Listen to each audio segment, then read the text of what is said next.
Voltamos aqui para o capítulo 99 de Shumasa Valkyrie oficial e com ele algumas correções de erros, mais detalhes sobre o capítulo e aquelas teorias que eu prometi para as pessoas que estavam no spoiler que teriam aqui nesse vídeo. Então se você tá vendo esse vídeo na hora que ele lançou, deve ter vindo pela notificação. E se você não veio na hora, trate de se inscrever no canal agora e ativar o sininho, porque já tá mais do que na hora de você ativar se tá vendo esse vídeo agora. Mas voltando para o que realmente interessa a todos vocês, o capítulo já começa com a página mostrando uma tela bem maior que a normal, cobrindo totalmente o lugar que nós conhecemos como a Arena do Ragnarok, onde normalmente os personagens costumam lutar. E o Heimdall bem na frente, voando montado em cima de um pássaro gigante, usando uma nova roupinha de inverno que ele sempre muda dependendo da rodada, falando que já foram 5 vitórias para os deuses e mais 5 para a humanidade, como se fosse um jogo de vai e vem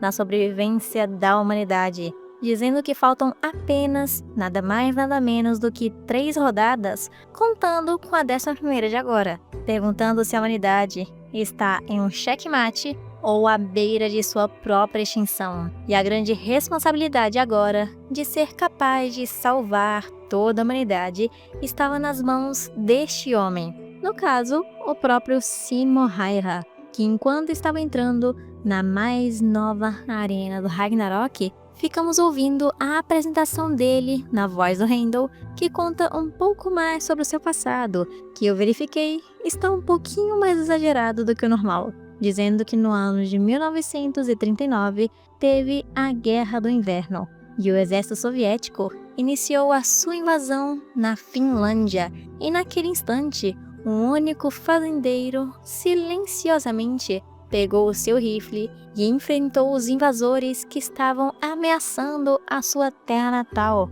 Em contraste, naquela terra linda, ele estava enfrentando todos eles com fogo. E graças a isso, o Simo conseguiu impedir a invasão de 1 milhão de soviéticos com suas balas e o terror que ele tinha. E na linha defensiva do rio Kola, com apenas 34 soldados, mais de 4.000 soldados soviéticos foram impedidos naquele lugar. E a precisão do Simohaira foi de 100%, e todos os soldados que estavam naquela sua mira de ferro caíram sem falha, matando 542 soldados na neve com a sua arma, mostrando até os corpos que o Simohaira deixou por aí nessa própria página do mangá. E uma curiosidade interessante do próprio Simohaira da vida real é que é estimado que ele matou mais ou menos uma pessoa por hora, em média, para ter contado tantas mortes assim em tão pouco tempo.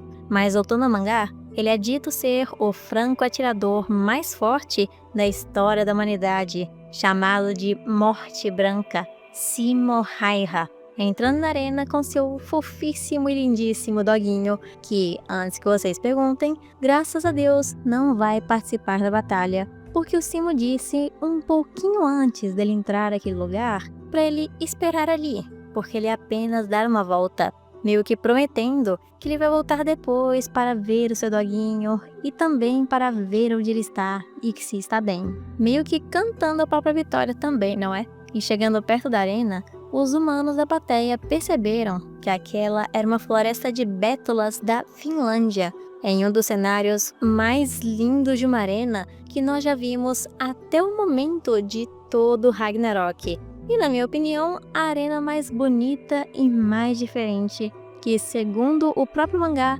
possui alguns detalhes a mais além de sua beleza e ser uma cópia da floresta da Finlândia, falando que essa é a primeira arena ao ar livre do Ragnarok, ou seja, a batalha inteira vai acontecer fora daquele estádio que estamos acostumados do Ragnarok, e sim em uma área reservada do Valhalla que foi feita para se parecer com a Finlândia, sendo totalmente coberto por um domo enorme, falando que dentro desse domo nada fora consegue afetar o que está lá dentro, e o clima desse local muda a cada momento, e que isso foi recriado usando o poder dos deuses. E isso agora já tenho praticamente certeza que significa que lá dentro as estações devem mudar constantemente, e não só uma floresta de neve o tempo todo. Então, em alguma hora da batalha, a gente deve ver, em vez do inverno, o verão, o outono, até a primavera, o que com certeza vai tirar uma boa parte da vantagem do Simo Häyhä, caso isso realmente aconteça. E para as pessoas que estão assistindo Ragnarok conseguirem ver o que está acontecendo lá dentro, eles vão usar animais com escutas e câmeras para poder ficar de olho em tudo que está acontecendo. E depois de mostrar essa enorme arena, eles falam que quem escolheu esse local não foi o Simo Häyhä, e sim o deus que decidiu lutar contra ele, surgindo de longe uma música bem esquisita, chamada Cavalgada das Valquírias, que vocês com certeza conhecem, mas só não sabiam o nome até esse momento. Vocês precisam ver isso. E na entrada do Loki, ele coloca uma capa negra para cobrir parte do seu corpo e o seu rosto, como se ninguém soubesse quem ele era, pousando, voando e começando a dançar no meio da apresentação dele graças à música, assim como Zeus também fez em sua própria entrada com a música que o Hermes estava tocando. E o Heimdall, enquanto isso, vendo ele dançar, ficou falando que ele é o mais maligno e astuto do panteão nórdico, enganando, seduzindo e traindo os deuses, porque o que ele deseja é o caos e o que traz é a destruição do mundo. E esse finalzinho que ele usou para descrever o Loki, a destruição do mundo, quase com certeza é uma referência óbvia a ele sendo a causa do Ragnarok na própria mitologia nórdica. O que pra mim já faz o personagem se parecer ainda mais importante no próprio mangá. E o Heimdall continua falando que o Loki é o enigmático e versátil bobo da corte que remove seu véu e sobe ao palco, entrando na arena do Ragnarok, o trapaceiro mais astuto e temido dos céus, o Loki. E depois de tanto tempo ali na plateia, nós também vemos a Afrodite com seu fanservice, como vocês devem já conhecer, e o Shiva agora 100% curado das feridas que ele sofreu na Batalha do Raiden, falando que não gostou muito do estilo de dança que o Loki estava tendo ali. E como eu tinha mencionado anteriormente, mas com menos detalhes, os deuses como sempre estão menosprezando os humanos quando algum deus poderoso aparece, por exemplo, o Loki. Sendo que eles acabaram de ver um deus morrendo no Ragnarok na rodada passada. Mas enfim, nessa plateia tem o deus nórdico chamado Forseti, e ele é o deus da paz, dizendo que se Lord Loki vai lutar, vai acontecer outra calamidade. Mas isso pode significar algumas coisas diferentes. Essa calamidade pode significar algum desastre natural que o Loki acaba fazendo enquanto está lutando, ou que o Loki realmente é meio doido e maluco quando começa alguma batalha e acaba levando meio a sério demais. E o Ares, lá na área VIP, como sempre,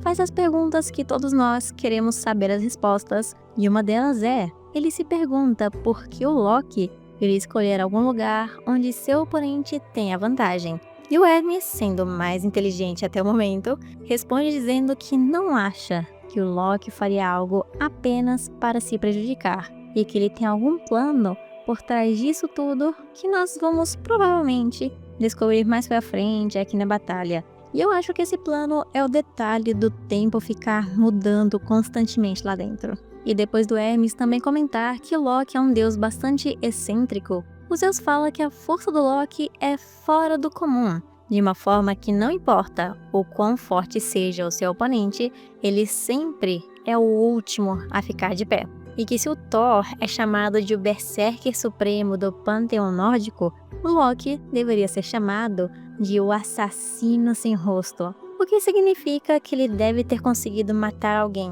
de uma forma tão ardilosa e tão sorrateira que a pessoa nem mesmo soube quem foi que matou ele, ou talvez o Loki usou um rosto que nem era o dele para fazer essa façanha. Inclusive, o Deus Morto ali no cantinho não tem nome confirmado, mas eu ainda mantenho a minha teoria de que pode ser o Baldwin, levando em conta a mitologia. E depois dessa enorme apresentação do Loki, a Brunhilde também, olhando o Loki, finalmente percebeu que a Gol está sumida e deu falta dela. Uma irmã mais velha maravilhosa, não acham? E então vemos o Simo também, lá no meio da arena, já muito bem estabelecido, preparado e com sua arma já apontada na direção do seu oponente, com aquele pequeno detalhe a mais em seus olhos, que eu ainda tenho quase certeza que vai ser algo relacionado a algum poder ocular ou apenas algum destaque em seus olhos, mostrando ele concentrado no seu alvo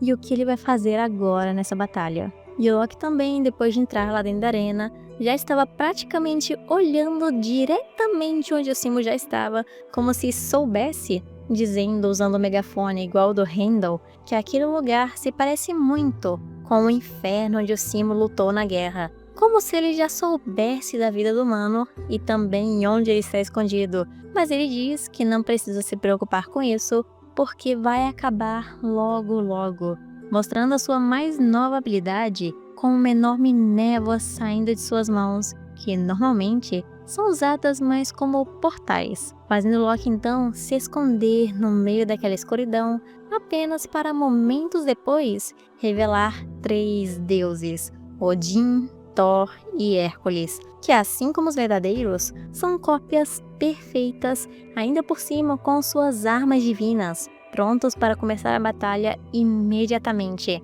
E esse detalhe não surpreendeu apenas humanos, mas também deuses, como Zeus, que provavelmente não faziam a mínima ideia que esse poder sequer existia ou que o Loki tinha essa capacidade. E no fim de tudo isso, o Loki ainda fala com a Brunhilde, dizendo que sente muito por ela, mas ele não pode morrer ainda. Então, ela quem vai morrer, mandando suas cópias na direção exata de onde estava o Simo Häyhä. E o mais interessante é que além de nós vermos a teoria que todos pensávamos se concretizar, que é de Odin versus Simo Häyhä, a cópia do Odin, como eu mencionei, está usando a Gungnir. Então provavelmente veremos as habilidades da arma divina do Odin nessa batalha antes do próprio deus sequer entrar em combate ou imaginar usar a sua arma divina. Mas eu tenho uma pequena teoria sobre o que vai acontecer aqui, ou provavelmente já no próximo capítulo.